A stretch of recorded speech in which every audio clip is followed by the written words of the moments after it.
Number 10, Super FNAF 2, Wonderful Day. This game honestly looks like just a lot of fun. It's been in development since 2017 and is a platformer with lots of dark, hidden secrets for you to uncover. The trailer spins it as a game created kinda by Fazbear Entertainment to promote their franchises, who teamed up with obviously the company LSF Development to actually make the game. LSF Development is the actual creator of the game on GameJolt. There is no expected release date, but the creators are hoping to have it ready soon. At least that's what their page says. I love that it appears as a legit 80s or 90s inspired platformer, but that there are also some dark secrets via perhaps glitches that will likely come up in regards to the true stories behind the restaurants and the animatronics. I also just love that it takes its name from Circus Baby's speech about her wonderful day. I see what you did there, and I like it. Number 9, Five Nights at McDonald's. This was one of, if not the FNAF game to enter development first. This was one of the first, if not the first FNAF fan game to enter development. We're not really sure how far along this game is, but we know it's been in the works for apparently 7 years. The graphics make it look like something that could be released for like Nintendo 64. But hey, Nintendo 64 is well loved by many of us, so that might not end up being a bad thing if it ever actually does get finished. All we have to look at is some very blocky designs for characters and locations. Oh, and a live trailer that is admittedly pretty creepy, but also is live action, so it's more about giving us the feel for this game than any actual idea of what the game would be like to play. Five Nights at McDonald's is being created by Vortex Softworks, and you can follow along on the journey on GameJolt. It's also just a cool one to be aware of and to follow, since it was, you know, apparently like the first one. It's like a bit of FNAF history. FNAF fan-made history. And friends, before we move on to this next spot, if you are loving this list and you want more lists like it, be sure to show us by giving this video a thumbs up. I love talking about all the cool fan-made stuff because the community is just so cool and creative, and I love it. So yeah, if you want more fan-made content, let us know. We can celebrate it. Number 8, Fredbear's The Origin / FNAF. Fredbear's is a game that was meant to establish the lore as reimagined by fans of the first Freddy's location, Fredbear's Diner.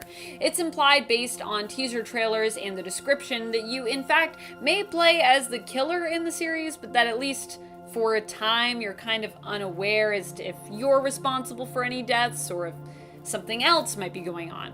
All in all, it sounds very creepy and mysterious and a little confusing for this story, which I am into. I mean, if I didn't want confusing, would I even be talking about FNAF right now? However, this game seems to have been in development since 2015 and doesn't offer too much in terms of giving us glimpses into what could be upcoming gameplay. Fredbear's is being developed by Copal Images, if it's still being developed. Our last little bit of intel was an opening scene still, which was shared 1 year ago on the GameJolt page for this game. Number 7, Five Nights at Freddy's Laughter and Joy. And we'll laugh and laugh and laugh.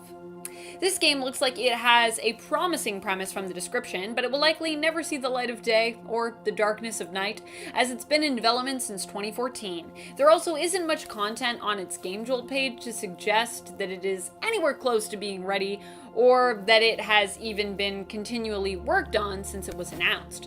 What we do have is a plot that involves worldwide locations of Freddy's being opened up as the company goes international in an attempt to basically drum up more business. I mean, that feels like a risky move if you were struggling to do well already.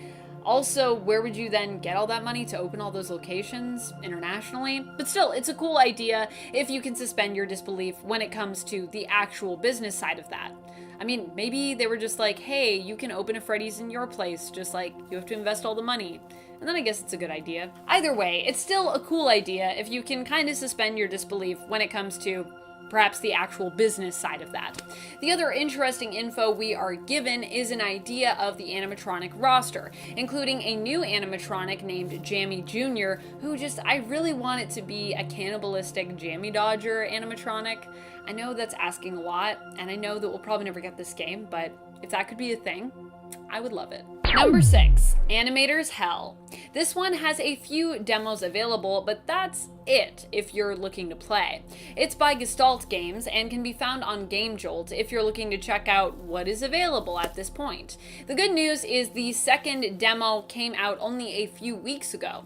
The bad news is that the previous demo came out a year ago, so progress is evidently slow going, and it might mean you have to wait a while before you'll see another demo or even a semi-finished full game when it comes to Animator's Hell. Animator's Hell was tested out on Game Theory Live though, so if you are a fan of MatPat, who had nothing but good things to say it seems, you might want to hit follow on GameJolt for this one, and stay tuned for when this game is fully released. Either way, you've got a couple of playable demos that you can do, and that's more than a lot of games have, so you should check that out. Seems like the demos are pretty fun. I haven't played this one, but it looks pretty fun. Number 5, Pyro Illusion. I guess a lot of these titles choose to be in all caps to, I don't know, attract your eye. I'm not really sure what's up with that, but there are a lot of FNAF titles that are like all in caps. But before Pyro Illusion was Pyro Illusion, in all caps, it was Five Nights at Roxy's. This game has over 20,000 followers, but still doesn't have much beyond preview images and trailers. Of course, all the imagery and glimpses into the world and character design thus far look so good that everyone obviously cannot wait for this game to be released, if it ever does get released. When it gets released? D. Demku has been working on the game for 4 years on GameJolt, it should be noted, so hopefully they're getting close soon because, you know, fans have been waiting for a while. Give us the game, we want to play! But also respect to people making games, because it's really hard work. So, also take your time. Give it to us, but take your time. But give it to us, you know? Number 4, Pop Goes Evergreen. Pop Goes is one of the games that is part of the FNAF Fanverse initiative, and when I say games, I should really be saying the franchise, because Pop Goes has had full games released under the title, but they're now working within the Fanverse, which means some of the previous titles will no longer be considered canon. But this game, Pop Goes Evergreen, and the prequel game, Pop Goes Arcade, will be considered canon in the FNAF Fanverse, so yay. Pop Goes' main character is an animatronic weasel, and while Evergreen is still in development, Arcade is available for you to play if you want to gear up for this exciting new title that will be canon within the FNAF fan extended universe. Exciting stuff! Their page on GameJolt also has a free soundtrack song available for download that makes for some pretty good creepy mood music.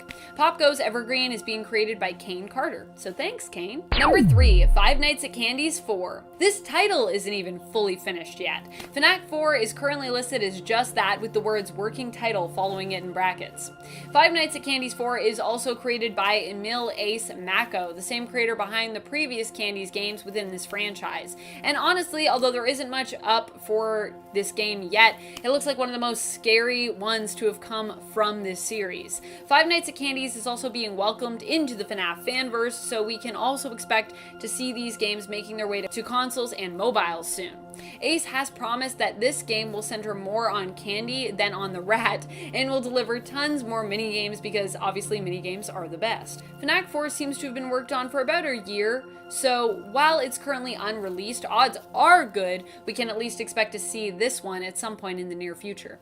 Yay! Also, I feel like if you're part of the Fanverse, then that's a good sign. Number 2, Sinister Turmoil. Sinister Turmoil was a highly anticipated FNAF fan game that ended up being cancelled. Wah wah wah. However, the good news is there is a smaller version of the game available for fans to play that was released as kind of a final farewell to the project. What's really sad too is this game actually looks so good, so terrifying, and it was only in development for about a year and change before it was abandoned. So they didn't have that much time to create something that was already looking so promising, and yet they did that. Here's hoping that we see more content like this from Angus Games and their team in the future, and that we'll get something else FNAF themed from them, hopefully.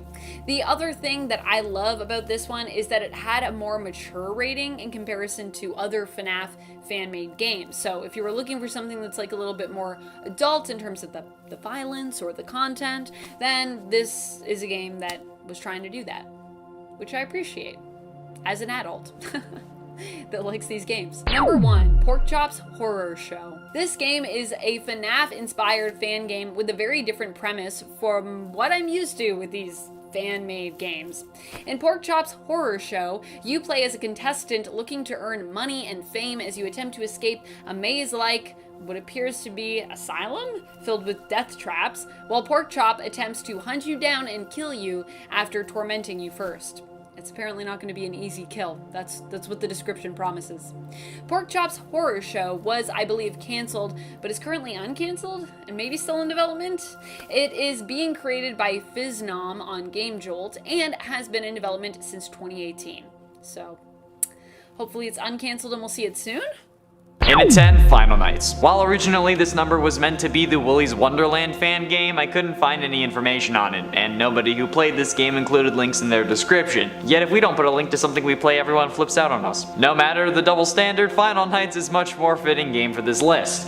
The Final Nights series as a whole is pretty inventive. Starting off the series with Mike Schmidt fleeing the FNAF 1 pizzeria after it's losing power, but it being followed by a mysterious entity that escaped from Freddy called the Brother, and then escalates from there, eventually adding the Reaper animatronics and the mechanics of actually having to sleep to pass time in FNAF 3. Ironically, the same game the Reapers are introduced. The animatronics are scary, the story is scary, and it's all honestly more disturbing than the original game, and I think that's something that we can all appreciate. And at 9, Before the Good Memory. Before the Good Memory is a FNAF fan game made by GameJolt user Mr. Rybizzle. In this game you play as Richard, who is working at Fredbear's Family Diner working to save up money to go to Junior's for his son's birthday. I'm assuming that it's the Juniors from Midnight Motorist. But as the GameJolt page puts it, it doesn't go good. The only two animatronics in the game are Spring Bonnie and Golden Spring Freddy, aptly named Fredbear, because, you know, it's Fredbear. But features helping on the office desk, which I don't think would happen, but hey, whatever, it's a fan game. After entering the office in this free roam diner, the player activates the animatronics that will begin free roaming and will charge at the player when seen. But you can lean around corners and turn your flashlight off to minimize your visibility. The game is definitely an interesting one and a different take on gameplay, and the sound design is good as well, making the jump scares really hit. And at 8, The Twisted Carnival. When 5 children are mysteriously found dead unexplainably after a ride on a Ferris wheel, it's obvious that something strange is happening, and the secrets must be uncovered. Working as a night guard at King's Carnival has its perks, like getting unfettered access to the park during the day, but during work hours, expect to spend long nights fending off Bear Hug and his gang of mechanical husks as you plunge deeper into the darkness of the Twisted Carnival. Can you solve the mystery? The Twisted Carnival is made by GameJolt user Galva_ and includes everything you love about a FNAF game. Multiple angles, a big door, or in this case a window, mini games, and terrifying animatronics. There is currently only a demo available, but nonetheless these animatronics are hella spooky. With characters like Foxtrot, Bonzo, Bear Hug, Chixie, and question mark, there is bound to be plenty of horror come the full game release. And I'm looking forward to it. I mean, I'm certainly not going to be playing it, but others will. And at 7, Baby's Nightmare Circus. This time you've gotten lost in your mind. You're trapped, unable to wake and remember. Best guess is to defend yourself in your dreadful sleep. Use your flashlight to ward off unwanted creatures. Venture to tents to explore. Find a way out. Created by Mixless on GameJolt, this is probably the scariest FNAF fan game based on Baby and the Funtime animatronics from what I've seen. These things are messed up and the story will send shivers down your already shaking spine just from looking at these screenshots. If you love Sister Location and the Funtime animatronics, take this game for a spin, because it's basically the Dark Carnival before the Dark Carnival was a real thing.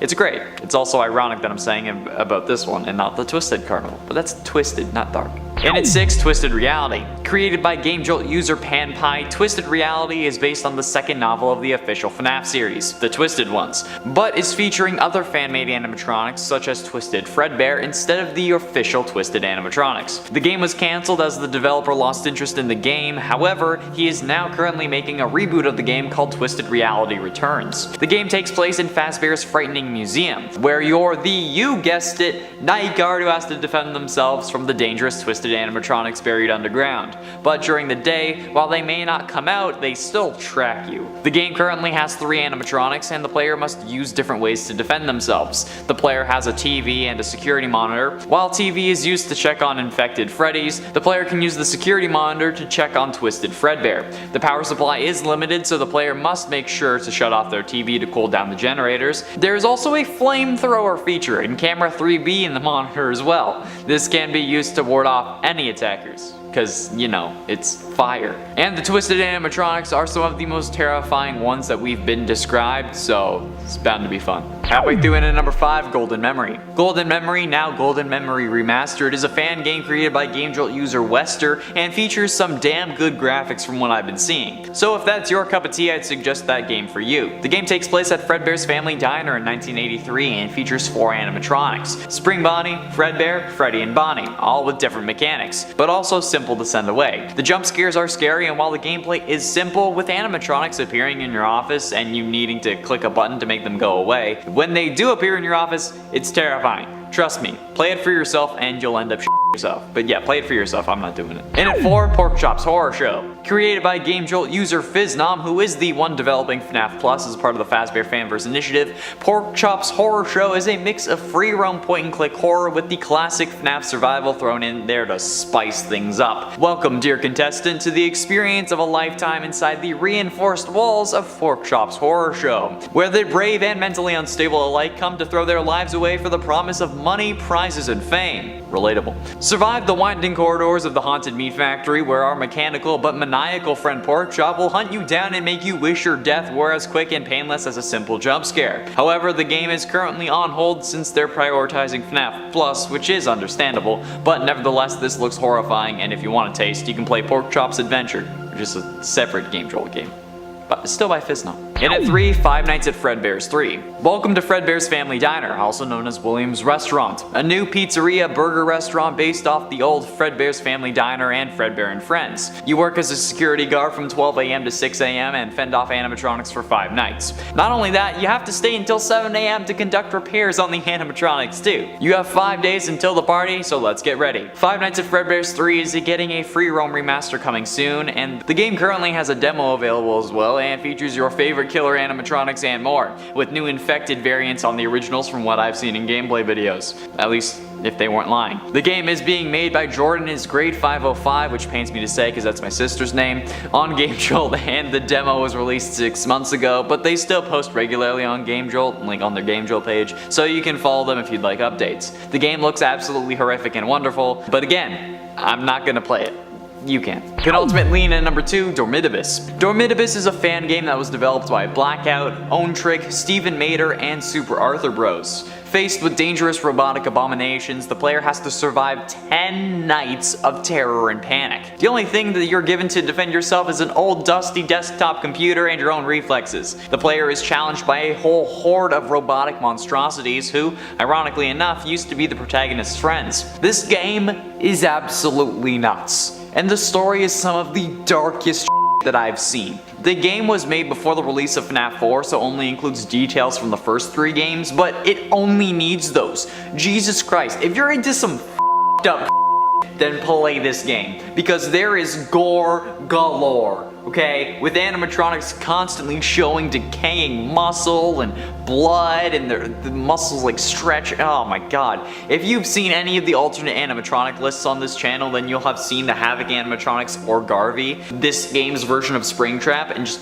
dear god, this was also made before the William Afton name reveal, so there are a lot of things that are different to the main series. If that's what you're into, it's messed up. It's hella messed up, man. I'm telling you. Finally, in at number 1, The Joy of Creation. While Dormitibus may be disturbing, nothing can be as scary as The Joy of Creation. Both the free roam and story modes are horrifying. Created by Nixon on GameJolt, it's no wonder why this game was added to the Fazbear Fanverse. It's the night of August 8th, 2016, and Five Nights at Freddy's 2nd anniversary has passed. Celebrated worldwide, the hit indie horror series and its creator have made themselves a place in modern culture and the hearts of many. In this game, you play through the eyes of Scott Cawthon and his family, as they try to survive inside their own home on the dreadful night that brought the horror into reality.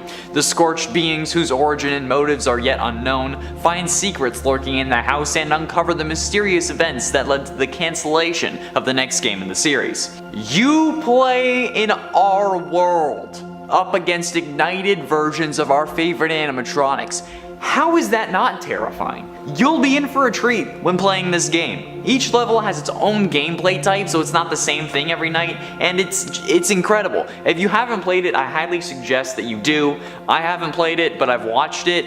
The fact that it's in our world just makes it so messed up. And you're playing as Scott, and now he announced his retirement, which only makes this more real.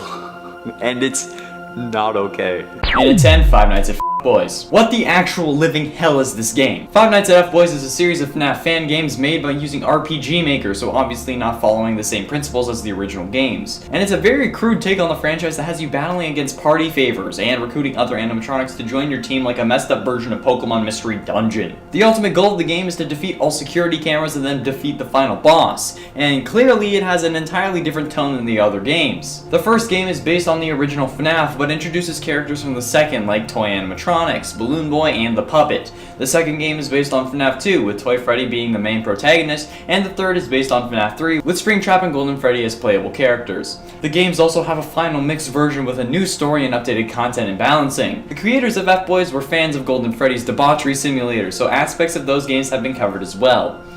What? Oh my god. And at 9, Five Nights at Ripley's. Mostly known as Space Seclusion, the gameplay is like FNAF meets Alien Isolation, and it doesn't work. The animations for the alien itself are just way too human. It definitely wouldn't walk like that. And that's what makes the game feel less scary. The free roam mechanic is interesting, but it's not really going to help anyone when you're supposed to be watching the cameras to see where the alien is going. The game doesn't tell you the controls and tries to set itself up to be such a big and fun experience because it has infinite levels that just keep getting harder. But that to me seems like lazy game development. Infinite levels with increasing difficulty is like mobile game design. Having things get difficult and then adding new features should be the way to do it. Just because there are infinite nights doesn't make it not a FNAF clone with an Alien Isolation twist.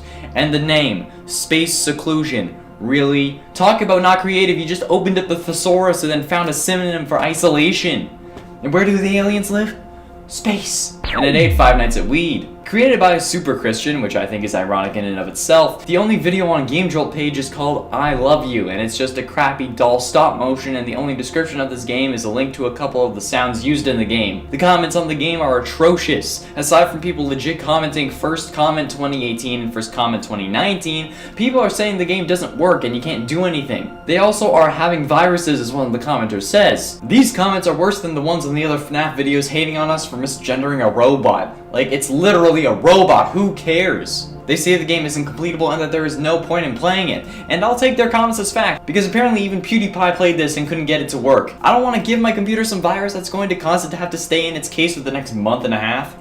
Topical. And at 7, Five Nights at YouTube Office. Hello? Welcome to your new super job at the YouTube office. Now, there's some things you need to know. First off, there are some YouTubers who tend to wander and sleepwalking. They may try to attack you, but don't worry, they probably won't. We've been looking for someone to fill this position for a while. No one seems to want it because of the rumors that have been going around. Rumor has it some YouTubers are possessed and haunt the YouTube offices at your scheduled work time. That's specific. Also, we have given you your very own PewDiePie head. It should work on all the YouTubers except PewDiePie himself. With PewDiePie, you have to keep a music box wound up. But if you don't, he will come after you no matter what. But don't worry, just wind up the music box. Put on the PewDiePie head if you need to, and everything should be good. Piece of cake. I'll talk to you later. Bye-bye.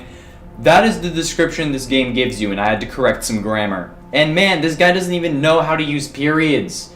Ellipses don't go at the end of every sentence. But also, the game cover is just bad. Maybe it's intended to be a riff on the YouTube thumbnails, but the fact that people in this game are big YouTubers shows that the decision would have been misguided. These YouTubers have good thumbnails. All you did was take Joey Graceffa's face and then cover Freddy's with it. And then put YouTube's logo over the Freddy title and the really crappy white box that you drew with the brush tool. I could have done something better using MS Paint. I do the thumbnails for most of these videos if you didn't know. And at 6, Five Nights at Sonic's. Look, it's hard to make a game, no arguments. However, it's even harder to make a good game on Scratch. But the amount of Five Nights at Sonic games there are on Scratch hurts me on a deep level. I've talked about Five Nights at Sonic's before on another fan games list, but the thing is, it's not different from FNAF. The gameplay is exactly the same, if not a little clunkier, and the only thing that's different is the animatronics. They aren't even modeled, they're made to look 3D, they're just static. And while I understand what it takes to make a game, the rest of the FNAF fan base, or at least the majority, doesn't. So, they're complaining that the only way to make a good FNAF game is to add something new, but I disagree. You can have a good fan game that plays similarly to FNAF. Take Five Nights at Candy's for example. However, their graphics are on par if not better than the original FNAF. but a game like Joy of Creation Story Mode is a great game because it adds something new. If you want to make a great FNAF fan game, take your time with it. Have good graphics and craft a good story. Make your own characters and then you find something new to add into the mix and then boom, you're golden. Do something like just draw all the characters flatly with no shading and then use the same mechanics from FNAF 2 and it can't be good. And it definitely won't be. Just like my grammar. Halfway through at number 5, Five Nights at Wario's. This game is in a similar vein to Five Nights at Sonic's, and while Sonic may feature characters from both Sonic and Mario, Five Nights at Wario's only focuses on the Nintendo spectrum of characters. The game's loading screen is horrifyingly awkward, the faces of Wario and Luigi are just all kinds of wrong. However, the game also plays exactly the same as FNAF. Like, even Scott Cawthon was able to find ways to mix things up. And while FNAF World may not have been a terrible success, I found myself loving the Danger Keep Out minigame in the Curse of Dreadbear DLC. I can't reset the power until Chica's gone. I've reset Chica. Oh. Come on, go. Reset, come on. The game plays exactly like the original FNAF, and it's why everyone dislikes it. If you wanted to play FNAF, you could just play FNAF. And like I said, sure, you can make a good game if you use the same mechanics like FNAF, but FNAF also has their own animatronics, their own characters. But with Five Nights at Wario's, you are literally just fighting against other famous characters like Wario, Waluigi, Mario, Luigi, and Peach. If you had made your own, I would have enjoyed it, but you didn't. So that's why you're on this list. And at 4, the worst FNAF World game ever made. The funny thing about this title is that it's basically just FNAF World. Boom! Roasted!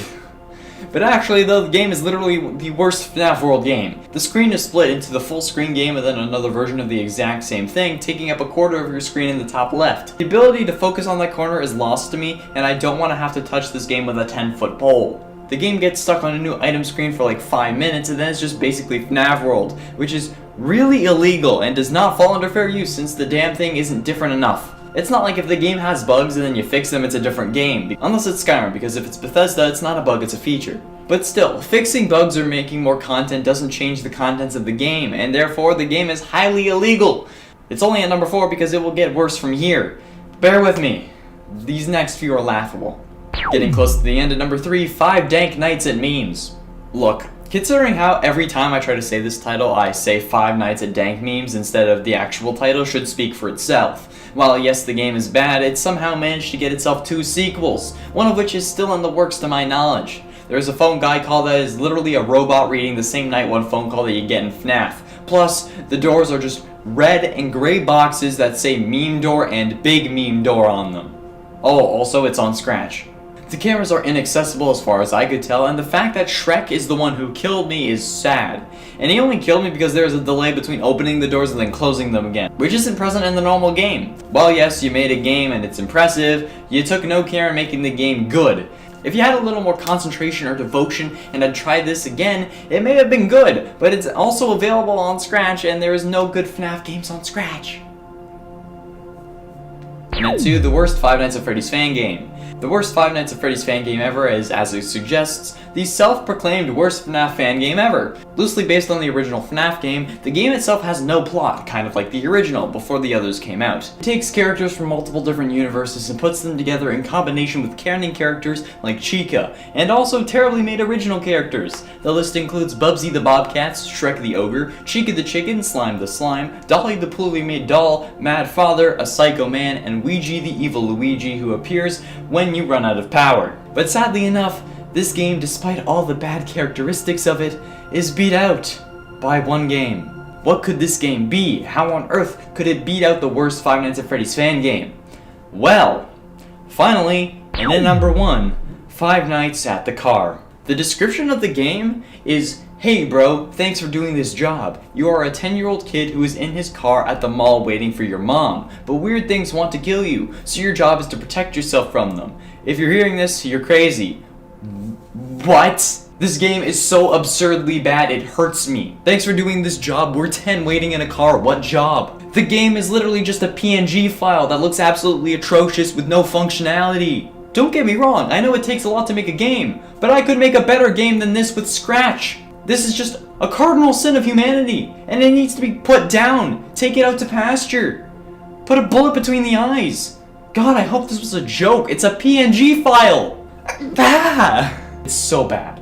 Oh my god, it makes me mad. Number 10, Five Nights at Candy's. Five Nights at Candy's is another big FNAF fan game franchise, and this first one was simply the beginning of this spin-off franchise. Like some other games, Five Nights at Candy's also makes mention of Freddy's Pizza, but in this game, the restaurant no longer remains competitive because it's already been shut down. The design for Candy's and these animatronics also remains pretty frightening. Although I will say, I think overall FNAF is more scary if we're just talking about the first Candy's game at least. The main characters at Candy's are cat animatronics Cindy and Candy, but they also have lots of other disturbing and in some cases bizarrely cute friends join them. Like some of these animatronics are nightmare fuel, and then other ones I'm like, I kinda wanna like be friends with that animatronic. Number 9, Five Nights at Flumpty's 2. I think one of the best things about Five Nights at Flumpty's overall is that it doesn't take itself too seriously. But the other thing that is really amazing about it is it's actually scary as well. It's like a parody game that will make you chuckle but will also haunt your nightmares at the same time. While the original game was more in the vein of Five Nights at Freddy's in terms of its formula, Flumpty's 2 pushes the envelope even more, resulting in a more weird and horrifying experience for players in comparison to that first game. Just look at the room you start in after all, like what is even happening here? I'm not exactly sure about everything that's going on, but I definitely know it's not good. I also just think the mechanics in the game really add to the level of paranoia you feel while playing, like the laptop restart, which you have to go through every time you fully exhaust your laptop battery while looking at the security monitors. So don't do that. Don't let your laptop die. Also, it's not good for your laptop. Real facts though. And friends, before we move on to this next spot, if you are loving this list and you want to learn about more scary FNAF fan games, you know that there are so many. There are so many we could talk about. So be sure to let us know that you love it by giving this video a thumbs up. Number 8, Pop Goes. Pop Goes has a new game that should be coming out with the FNAF extended universe with the FNAF Fanverse initiative. But while you wait, Pop Goes and Pop Goes Arcade are still available to play. I believe Pop Goes is where it all started, and it's a game created in the style of FNAF where you work at Pop Goes Pizzeria as a nighttime security guard. Pop Goes' main animatronic, you guessed it, is a weasel. A creepy weasel that throughout the night will sneak away to grab animatronic parts so that he can build his own horrifying creation. The game also features a panic meter which you have to keep low by looking out the window. Ah, so relaxing looking out the window. Watching the panic meter increase is enough to make me actually panic in this game. Number 7, Pork Chop's Horror Show. Pork Chop's Horror Show is an unreleased FNAF fan game where players attempt to survive a horror game show, risking their lives in exchange for the chance at winning fabulous money and prizes. The overall design of this game and characters look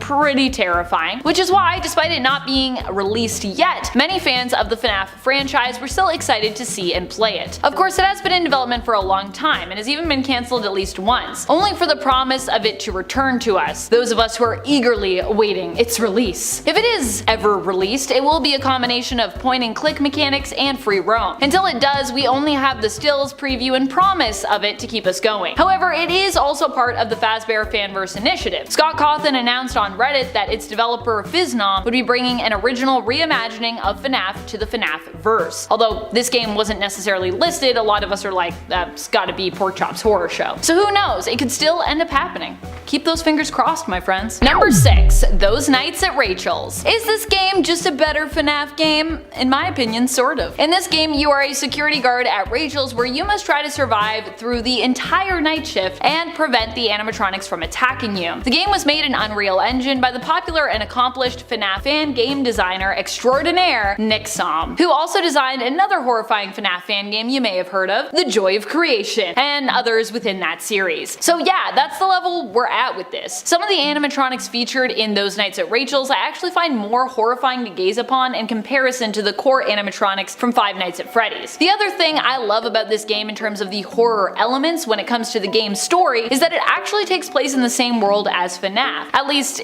in the story it's mentioned. Freddy's is mentioned as being a problematic restaurant down the street whose controversies and scandals are actually negatively impacting Doug's and Rachel's business as well. Good old Doug's and Rachel's. Number 5, Five Nights at Candy's 4. Because in the world of FNAF fan games, some of these games have become so popular, they've even created their own series of games. There is just a very real demand for really good FNAF fan games. And Five Nights at Candy's was one of the breakouts when it came to being considered one of the best. Despite the fact that I ranked the first game in the series a little bit lower on this list, it's only because each game has really only improved on the creep factor here. FNAF 4 is not released yet, but appears just from the stills and the teasers on its Game Jolt page to be one of the most terrifying in that series yet. Five Nights at Candy's has also been welcomed into the FNAF extended universe by Scott Cawthon himself, joining the Fazbear Fanverse initiative. Number 4, Final Nights 3, Nightmares Awaken. I think this one deserves to be so high up just for like the game's location. It takes place at a hospital and you must try to survive and somehow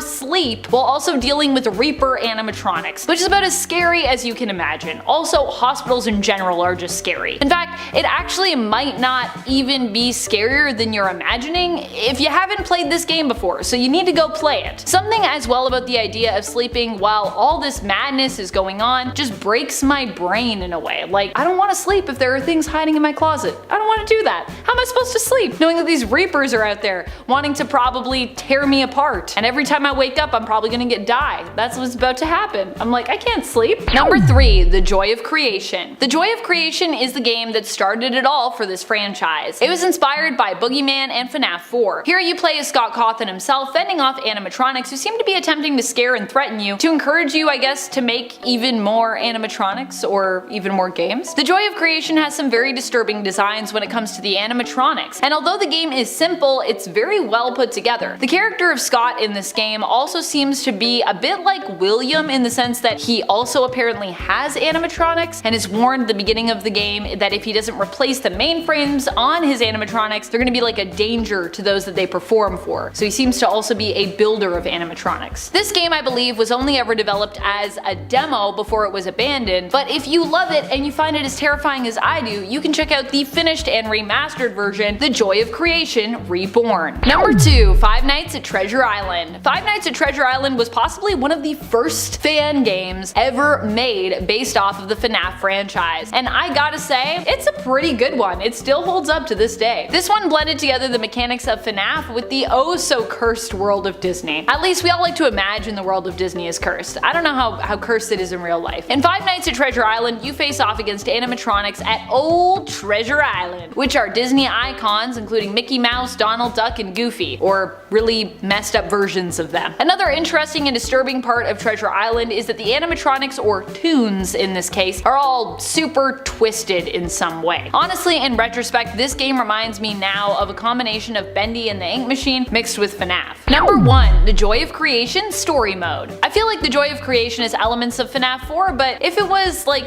maybe even scarier. This fan game is meant to be a follow-up that goes through what happens after Five Nights at Freddy's 1. Now of course, this is a fan game, so none of this is really considered canon, but it does a great job of encapsulating the feel of the FNAF universe and the lore, which is why a lot of fans will sometimes even consider it as part of the world when reflecting on certain characters and certain stories. It just fits so well. What makes it scary? The sound design, the whole atmosphere, the creepy story, the animatronics. I mean, it's really got the whole package, which is why it's number 1.